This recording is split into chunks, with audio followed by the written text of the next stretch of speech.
Hello everyone, I am Suryabhan Singh from ATP star. Welcome to ATP star the super learning platform. बेटा, आज की class में हम discuss करेंगे बच्चों कि जो अपकमिंग आईआईटी का पेपर है उसमें फिजिक्स कैसे अप्रोच करें हम। तो सबसे पहले मैं कहना चाहूंगा कि तीन प्रकार के स्टूडेंट्स के लिए मैंने ये चीज को कैटेगराइज कर दिया है। पहला वो जिन्होंने फिजिक्स अच्छे से पूरी पढ़ ली है, दूसरे वो जो थोड़े बहुत डिलेमा में है कि यार कैसे अप्रोच करें फिजिक्स को, हमारे पास टाइम कम बचा है बट हमें कंसेप्ट्स आते हैं, और तीसरे वो जो एकदम निराश हो चुके हैं, हताश हो चुके हैं कि कैसे अप्रोच करें। तो let me tell you one thing बेटा, कि इस वक्त से भी अगर हम चाहे तो चीजों को ऑर्गेनाइज करके जेई मेंस लेवल के लिए जो फर्स्ट अटेम्प्ट है उसको बहुत अच्छे से कर सकते हैं। मैं चैप्टर वाइज डिस्ट्रीब्यूशन करूंगा और मैं आपको बताऊंगा कि कौन से चैप्टर पे कौन से टॉपिक पे आपको ज्यादा फोकस करना है। First of all, if I start with kinematics बेटा, आप प्रोजेक्टाइल के प्रॉब्लम चाहे इंक्लाइंड हो चाहे प्लेन प्रोजेक्टाइल हो, आप एंगल के साथ आप उस चीज को याद करके रखें और उसके हिसाब से जितने ही प्रॉब्लम बनते हैं वो चीज हमको करनी आनी चाहिए। ठीक है, इन मोर डिटेल। दूसरी अगर चीज देखें इसी चैप्टर के अंदर, तो कैसे हम वेलोसिटी और अगर डिस्प्लेसमेंट का फंक्शन दे रखा है तो कैसे हम एक्सेलरेशन का फंक्शन फाइंड आउट करें, कैसे एट टाइम टी पे हम उन सब चीजों की वैल्यूज को प्रोसीड कर सकते हैं ग्राफिकल एनालिसिस के द्वारा भी। तो इस चीज को भी आप देखिए बेटा, बस ये दो चीज है पहले चैप्टर से, बहुत इंपॉर्टेंट है। आगे चलते हैं, थोड़ा एनएलएम और सर्कुलर मोशन की तरफ आते हैं बेटा। एनएलएम में ऑब्वियसली द पुली प्रॉब्लम्स, ठीक है, फिर इन रीसेंट टाइम्स थोड़े से कम हुए हैं बट फिर भी they are very important to build your concepts. Okay, तो आप एक बार पुली प्रॉब्लम्स को रिवाइज कर लें, ठीक है। और सर्कुलर मोशन पे अच्छा खासा ध्यान दे बेटा कि कैसे एंगल्स के फॉर्मेशंस के साथ कैसे ये जो वेरिएबल्स है अपने चेंज होते हैं, इनको थोड़ा आप एक बार अच्छे से पढ़िए। सर्कुलर मोशन को सबसे अच्छे से पढ़ने का तरीका मैं आपको बता देता हूं। फ्रिक्शन, जहां पे फ्रिक्शन का इन्वॉल्वमेंट, जहां पे बैंकिंग ऑफ रोड्स प्रॉब्लम आती है, आप उससे पढ़ेंगे तो आपको सर्कुलर मोशन का एक अच्छा आइडिया लगेगा। दूसरा, सर्कुलर मोशन को आप कैसे पढ़ सकते हैं अच्छे तरीके से, जैसे जो कोनिकल मोशन होता है, और जब अपन किसी भी मास को वर्टिकल प्लेन में अगर क्या करें, सर्कुलर मोशन करें, तो कैसे वर्क पावर एनर्जी उसमें कंट्रीब्यूट करती है, ये दो चीज आप बहुत अच्छे से देख ले बेटा। सर्कुलर मोशन आपकी ऑलमोस्ट क्या हो जाएगी, फिनिश हो जाएगी। तो ये तो बात हो गई सर्कुलर मोशन, एनएलएम और काइनेमेटिक्स की। आगे चलते हैं तो सेंटर ऑफ मास में मैं वर्क पावर को इसमें काउंट नहीं कर रहा हूं बेटा, क्योंकि वर्क पावर तो बहुत बेसिक टूल है आपको पूरी मैकेनिक्स को पढ़ने का। तो उसको अगर आपको थोड़ी बहुत आपको बस एनर्जी कंजर्वेशन पता है तो आप कर सकते हैं, ठीक है ना। बस आपको पता होना चाहिए कि एनर्जी कंजर्वेशन लगाते कैसे हैं, ठीक है। मैकेनिकल एनर्जी कब लगाएंगे, टोटल एनर्जी कंजर्वेशन कब लगाएंगे, ठीक है। नाउ मूविंग ऑन बेटा, अगर मैं बात करूं सेंटर ऑफ मास वाले चैप्टर की, तो सेंटर ऑफ मास में आप ध्यान रखिएगा बेटा क्या, कि किसी एक सेगमेंट को काटने के बाद सेंटर ऑफ मास कितना शिफ्ट होता है, ये वाले प्रॉब्लम आप पक्का ही कर लीजिए, because these are one of the important problem. Same यही अगर अपन रोटेशन में जाएं तो मोमेंट ऑफ इनर्शिया क्या हो जाएगा नया, ये चीज भी आपको पता होनी चाहिए। क्लियर है बेटा, तो इस चीज पे आप ध्यान दीजिएगा सेंटर ऑफ मास में। आगे चलेंगे, कोलिजन के प्रॉब्लम बहुत इंपॉर्टेंट हो जाते हैं बेटा। कोलिजन के प्रॉब्लम बहुत इंपॉर्टेंट हो जाते हैं। क्या बेसिकली क्या है बेटा, दो ब्लॉक का कोलिजन आपसे ज्यादा से ज्यादा पूछेगा। दो ब्लॉक के कोलिजन में कैसे ई की वैल्यू अपन सब्स्टिट्यूट करें, कैसे अपन आंसर पे आए कि बाद में क्या वेलोसिटीज होंगी, इस चीज पे आप एक बार ध्यान दे लीजिएगा। आगे चलते हैं रोटेशन में, तो जैसे मैंने आपसे बात करी मोमेंट ऑफ इनर्शिया वाले प्रॉब्लम्स की, कि एक सेक्शन को काट दिया तो अब मोमेंट ऑफ इनर्शिया क्या हो गया नया, इस प्रॉब्लम को आप बहुत अच्छे से देख ले। सारे मोमेंट ऑफ इनर्शिया के फॉर्मूले आपको याद होने चाहिए। सिमिलरली सारे सेंटर ऑफ मास जितने भी फिजिकल बॉडीज होती हैं उनके आपको याद होने चाहिए। क्लियर है। अब आगे चलते हैं बेटा, इसी चैप्टर में, किसमें, रोटेशनल मोशन में।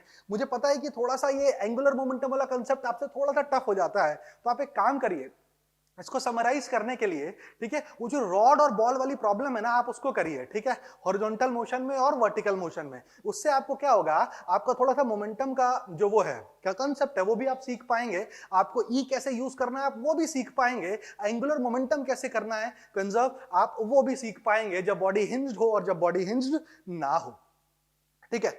मूविंग ऑन, और आगे की तरफ चलते हैं बेटा, सबसे इंपॉर्टेंट चैप्टर की तरफ आते हैं बेटा, कैलोरीमेट्री एंड हीट ट्रांसफर, ठीक है, and again KTG and thermodynamics. इनको पूरा एक मैं क्या बोलूं, एक अच्छा खासा चंक होता है बेटा ये, ठीक है। थर्मोडायनेमिक्स बेटा सीधे फॉर्मूला बेस्ड होता है। क्लियर है क्या, थोड़ा बहुत आपको सोचना पड़े, थोड़ा विचारना पड़े, लेकिन एक बार आपने वो थ्रेशोल्ड पार कर ली, I am definitely sure that you will do the problem. Okay, so आपको थर्मोडायनेमिक्स और एचएनटी, मतलब पूरी की पूरी एचएनटी बहुत अच्छे से करनी है बेटा, ठीक है। इसके अंदर मैं आपको कोई चीज स्पेसिफिक्स नहीं बताऊंगा, इसको आप एकदम अच्छे से ही प्रिपेयर करिए। सारे आपको फॉर्मूला याद होने चाहिए, वर्क डन कौन सी प्रोसेस में कितना होता है, क्लियर है क्या, और डेल्टा क्यू कौन सी प्रोसेस में कितना होता है, ठीक है। Moving on to the next important chunk, that is called from electrostatics to AC, ठीक है। ये बहुत इंपॉर्टेंट चैप्टर होता है बेटा। इलेक्ट्रोस्टैट में स्पेसिफिकली मैं बात करूं तो इलेक्ट्रोस्टैट और ग्रेविटेशन बिल्कुल एक जैसा है, ठीक है। इलेक्ट्रोस्टैट और ग्रेविटेशन बिल्कुल एक जैसा है, मैक्सिमम चीजें कवर्ड अप हो जाती हैं ग्रेविटेशन में। तो आप जैसे ही इलेक्ट्रोस्टैट रिवाइज करें वैसे ही ग्रेविटेशन रिवाइज कर ले। इलेक्ट्रोस्टैट के बाद रिवीजन प्रोसेस क्या रखें आप? अपने ग्रेविटेशन का। इलेक्ट्रोस्टैट्स में ये बेसिकली स्पेसिफाई मैं करना चाहूंगा कि आप इलेक्ट्रोस्टैट में वो वाला चंग, कौन सा वाला जो कंडक्टर बेस्ड प्रॉब्लम होते हैं कि चार्जेस कैसे एक कंडक्टर से दूसरे कंडक्टर पे जाएंगे, ठीक है, कितना चार्ज लेके जाएगा, दूसरा फ्लक्स प्रॉब्लम जो होती है उन पे आप ज्यादा फोकस करिए, ठीक है। और इनके अंदर जो कंडक्टर के बाद कैपेसिटर चैप्टर आता है, तो कैपेसिटर पढ़ने से पहले आप एक बार करंट इलेक्ट्रिसिटी पढ़ी है, क्योंकि जैसे वहां रेजिस्टेंसेस को रिजॉल्व करते हैं वैसे यहां कैपेसिटर्स को रिजॉल्व कर सकते हैं, बस सीरीज और पैरेलल के फॉर्मूले अलग हो जाएंगे। ऊपर से केवीएल और केसीएल आपको एकदम अच्छे से लगाते आना चाहिए। तीसरा जो आता है बेटा आरसी प्रॉब्लम्स, आरसी सर्किट के जो प्रॉब्लम होते हैं, आप इनके अंदर एक फ्लो चार्ट बना के भी याद कर सकते हैं बेटा। जैसे जो कैपेसिटर की बात करें और जब रेजिस्टेंस, जब ये वाले सर्किट वाले फॉर्मूले आते हैं तो आप इनका फॉर्मूला याद मत करिए, बस डिफरेंशियल इक्वेशन याद करिए, ठीक है। वो डिफरेंशियल इक्वेशन का आपको सॉल्यूशन पता होना चाहिए, तो आप किसी भी प्रकार का सॉल्यूशन, उससे रिलेटेड किसी प्रकार का ग्राफ बना लेंगे, ठीक है। तो इन नटशेल आपको क्या करना है, सबसे पहले गॉस लॉ पे ध्यान देना है, उसके बाद दूसरी चीज कंडक्टर वाले प्रॉब्लम्स पे ध्यान देना है, ठीक है, कि चार्जेस कितनी कितनी बचेंगी। उसका तीसरी चीज अगर आप आओगे तो रेजिस्टेंस, जो सिमेट्रिक सर्किट्स होते हैं उनका इक्विवेलेंट रेजिस्टेंस कैसे निकालते हैं, आपको उस पर ध्यान देना है। उसके बाद आपको देखना है क्या कि केवीएल केसीएल कैसे अप्लाई करते हैं। कई कई बार बेटा स्टार डेल्टा ट्रांसफॉर्मेशन भी हो जाता है, लेकिन स्टार डेल्टा ट्रांसफॉर्मेशन जो रेजिस्टेंस वाले प्रॉब्लम में होते हैं वो आपसे सिमेट्रिक सर्किट के लिए पूछेगा, तो आपको स्टार डेल्टा ट्रांसफॉर्मेशन सीखने की जरूरत नहीं है। मतलब कैसा होगा, फॉर एग्जांपल दे दूंगा मैं आपको, यहाँ 3 ओम, यहाँ 3 ओम, बीच में 4 ओम, यहाँ 1 ओम, यहाँ 1 ओम, तो उसे आप करंट डिस्ट्रीब्यूशन मेथड से भी निकाल सकते हो, केवीएल में वोल्टेज भी मान के, ठीक है। तो एक ये वाला कंसेप्ट हो गया। आगे की तरफ चलते हैं बेटा अपन मैग्नेटिज्म, ठीक है। किसकी बात कर रहे हैं अपन? मैग्नेटिज्म में। तो मैग्नेटिज्म के अंदर बेटा, इसके अंदर भी आप थोड़ा सा स्पेसिफाई होके पढ़े, ठीक है। अगर चार्ज मूव कर रहा है तो उसकी वजह से क्या क्या इफेक्ट आते हैं, ये डायरेक्ट फॉर्मूला, ठीक है, जो आर का फॉर्मूला होता है, टाइम का होता है, जैसे कि गोल घूम रहा है, ठीक है, तो कितना टाइम पीरियड लेगा, ये डायरेक्ट फॉर्मूला आपको याद होना चाहिए और उसको अप्लाई करते आना चाहिए, ठीक है। कुछ ज्यादा इनके अंदर वेरिएशंस नहीं होते हैं, ठीक है, एकदम स्ट्रेट क्वेश्चन होते हैं और ज्यादा फॉर्मूला पुटिंग प्रॉब्लम्स होते हैं। आगे की तरफ चलते हैं बेटा, इसी के अंदर, ठीक है, दो पैरेलल वायर के बीच में, ठीक है, कितना फोर्स लगेगा, एक वाली प्रॉब्लम्स भी आप देख सकते हो, वो भी एक अच्छा आर्गुमेंट होता है, ठीक है। और मैग्नेटिज्म में मैं स्पेसिफाई करूंगा, ठीक है, एक स्ट्रेट वायर और एक लूप वाली जो प्रॉब्लम होती है उसको अच्छे से देख लेंगे। आपने इस शेप वाली एक प्रॉब्लम देखी होगी, ठीक है, एक आर्क और एक ऊपर आर्क, आपको सेंटर में पूछा होगा मैग्नेटिक फील्ड, ठीक है। तो मतलब क्या, मतलब एक वायर वाली जो स्ट्रेट वायर है और एक आर्क बना रही है वायर, इसकी वजह से मैग्नेटिक फील्ड जो जितने वेरिएशन हो सकता है इस प्रॉब्लम के, आप उसको अच्छे से कर लीजिए, ठीक है। मूविंग ऑन टू ईएमआई बेटा, ईएमआई में आपको क्या करना है, ईएमआई में बेसिक फॉर्मूला आपको अटैच करना है, ठीक है, जो भी याद होता है बेसिक लेंज लॉ जो है उसको अपने को पता होना चाहिए। उस पे थोड़े से प्रॉब्लम्स में हल्के से क्या हो सकते हैं बेटा, थोड़ा सा आपको कॉम्प्लेक्स जा सकता है, लेकिन इसको भी आप अच्छे तरीके से कैसे अप्रोच कर सकते हो, ठीक है। जब रॉड को मूव करा लिया, ठीक है, जो सर्किट वाले प्रॉब्लम होते हैं वो करिए, रॉड को मूव करा के सर्किट में करंट निकालने वाले, ठीक है, उसको कर लोगे आप तो ये बेसिक हो जाता है। उसके अंदर इस टाइप का प्रॉब्लम पूछता है, ठीक है। नाउ मूविंग ऑन बेटा, एसी, एसी बहुत आसान से चैप्टर है बेटा, 2 पेज के शॉर्ट नोट्स बनाओ, खटाखट देखो भैया कितना इंपेडेंस आ रहा है, कितना वोल्टेज, कितना करंट कैसे निकालेंगे, मैक्सिमम क्या होता है, एवरेज क्या होता है, you can easily do it, ठीक है। Now moving on to your next important chunk that is called optics, ठीक है, and modern physics, ठीक है।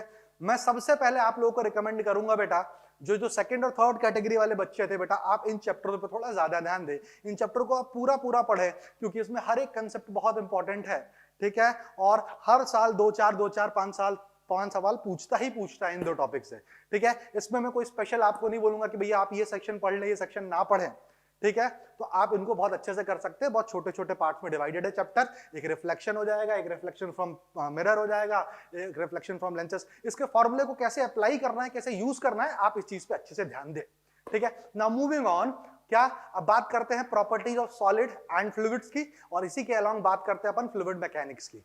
तो फ्लूइड मैकेनिक्स में आप सबसे पहली बात आई है, ठीक है, तो प्रेशर कहां पे कैसा होगा ये निकालते आपको आना चाहिए। दूसरा, आपको बर्नौली थ्योरम लगाते आना चाहिए बेटा, ठीक है।